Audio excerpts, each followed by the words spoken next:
محمد صلی اللہ علیہ وآلہ وسلم بن عبداللہ بن عبد المطلب بن ہاشم بن عبد مناف بن قصی بن قیلاب بن مرہ بن قاب بن لعی بن غالب بن فخر بن مالک بن نظر بن قینانہ بن خزیمہ بن مدرکہ بن الیاس بن مزر بن نزار بن معاد بن عدنان. کچھ جنریشنز کے بعد اسماعیل علیہ السلام و بن ابراہیم علیہ السلام بن آزر یا تارخ بن نحور بن سروغ بن رعو بن فالغ بن ہود علیہ السلام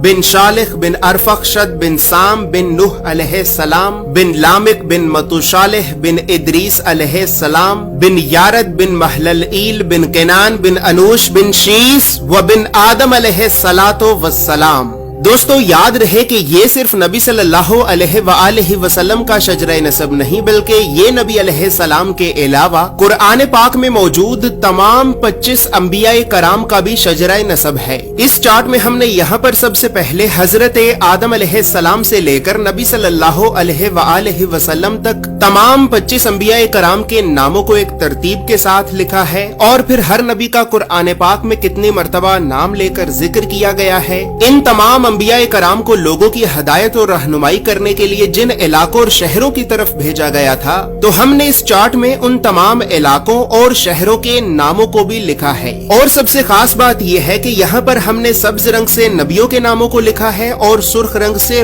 رسولوں کے ناموں کو لکھا ہے تاکہ آپ کو بآسانی معلوم ہو سکے کہ ان 25 نبیوں میں سے نبی کون تھے اور رسول کون تھے. اس کے علاوہ اس چارٹ میں ہم نے اللہ رب العزت کے 99 صفاتی نام اور پھر ان ناموں کے نیچے ہم نے ڈیبیٹڈ پروفیٹس یعنی ان 10 نبیوں کے ناموں کو بھی لکھا ہے کہ جن 10 نبیوں کے نبی ہونے کے بارے میں تمام مسلمان علماء میں اختلاف پایا جاتا ہے کیونکہ ان 10 نبیوں کو قرآن پاک میں کہیں پر بھی نبی نہیں کہا گیا ہے. اس کے علاوہ چارٹ میں موجود سرخ رنگ 5 اولو العزم نبیوں کو ریپرزینٹ کرتا ہے جبکہ بلو کلر بنی اسرائیل کے نبیوں کو ریپرزینٹ کرتا ہے. اور اسی طرح 25 نبیوں میں سے 23 نبی ایسے بھی ہیں کہ جن کا ذکر قرآن کے علاوہ تورات، زبور اور انجیل میں بھی موجود ہے. لہٰذا اسی وجہ سے ہم نے انبیاء کرام کے عبرانی اور یونانی یعنی ببلکل ناموں کو بھی اس چارٹ میں لکھا ہے. ان تمام معلومات کے علاوہ نبی صلی اللہ علیہ وآلہ وسلم کے ساتھ خلفائے راشدین، بنو عباس، بنو امیہ